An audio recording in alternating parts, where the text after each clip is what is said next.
നബിദിന പരിപാടിൻ്റെയൊക്കെ ഘോഷയാത്രയുടെയൊക്കെ റീലുകൾ ഇങ്ങനെ കണ്ടുകൊണ്ടിരിക്കുകയായിരുന്നു. പരസ്പരമുള്ള കൊടുക്കൽ വാങ്ങലുകൾ, എവിടെയും സന്തോഷവും ചിരിയും മാത്രം. എന്തൊരു രസമുള്ള പരിപാടികളാണ്. ഭക്ഷണം കൊടുക്കുന്നു, വെള്ളം കൊടുക്കുന്നു, മതജാതി വർണ്ണവർഗ്ഗങ്ങൾക്ക് അതീതമായിട്ട് പരസ്പരം സന്തോഷത്തോടു കൂടി കെട്ടിപ്പിടിച്ച് ആഘോഷിക്കുന്നു. പ്രത്യേകിച്ച് നമ്മളെ ഹിന്ദു സഹോദരന്മാർ എത്ര ഡിവൈനായിട്ടാണ് ആ ഒരു കാര്യം കൈകാര്യം ചെയ്യുന്നത് നിങ്ങൾ നോക്കണം. ഈ വെള്ളമോ ഭക്ഷണമൊക്കെ കൊടുക്കുന്ന, ഈ മധുരം കൊടുക്കുന്ന ഹിന്ദു സഹോദരന്മാരങ്ങളൊന്ന് ശ്രദ്ധിച്ചു നോക്കി.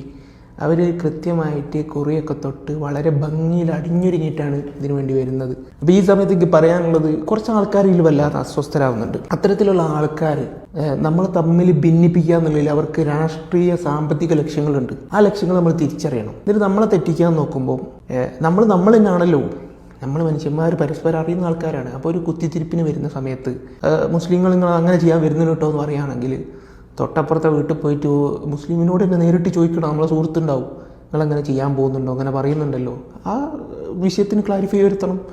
നേരെ തിരിച്ച് ഹിന്ദുക്കൾ നിങ്ങളങ്ങനെ ചെയ്യാൻ വരുന്നുണ്ടോ എന്ന് മുസ്ലിങ്ങളോട് ആരെങ്കിലും പറഞ്ഞാൽ അപ്പുറത്തെ വീട്ടിലെ ഹിന്ദുവിനോട് അല്ലെ നാട്ടിലെ ഹിന്ദുക്കളോട് ചോദിക്കണം, നിങ്ങളിങ്ങനെ ചെയ്യാൻ പോകുന്നുണ്ടോ. ഇത് പ്രത്യേകം നോട്ട് ചെയ്യണം.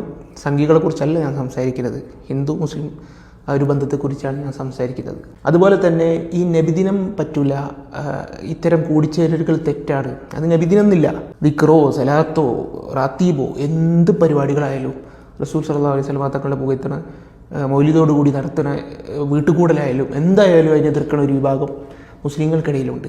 അവരെയും നമ്മൾ നോട്ട് ചെയ്യണം. അതിൻ്റെ മതപരമായ വശങ്ങളൊക്കെ ഒരുപാട് സംസാരിക്കേണ്ട, അത് പോട്ടെ. അതിൻ്റെ ഭൗതിക വശങ്ങൾ ചിന്തിക്കണം. എന്തുകൊണ്ട് ഇങ്ങനൊരു സംഗതി നിലവിൽ വന്നു എന്നുള്ളത് മനസ്സിലാക്കണം.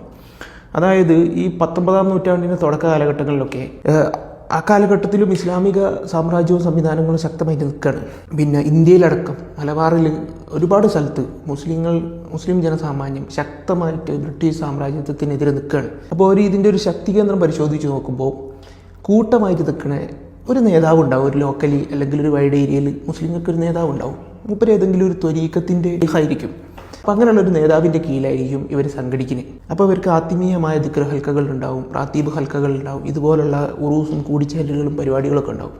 ഇതുമായിട്ട് ബന്ധപ്പെട്ട് ഈ ആത്മീയ ശക്തി സംഭരിച്ചിട്ടാണ് ഇവർ അറ്റാക്ക് ചെയ്യുന്നത് എന്നുള്ളൊരു സംഗതി തിരിച്ചറിഞ്ഞ് അതിനെ തകർക്കാൻ വേണ്ടിയിട്ടും കൂടി ഫണ്ട് ചെയ്യപ്പെട്ട വിഭാഗത്തിൻ്റെ പിന്മുറക്കാരാണ് നിലവിൽ ഇത്തരം എല്ലാ സംവിധാനങ്ങളും തകർത്തുകൊണ്ടിരിക്കുന്നത്.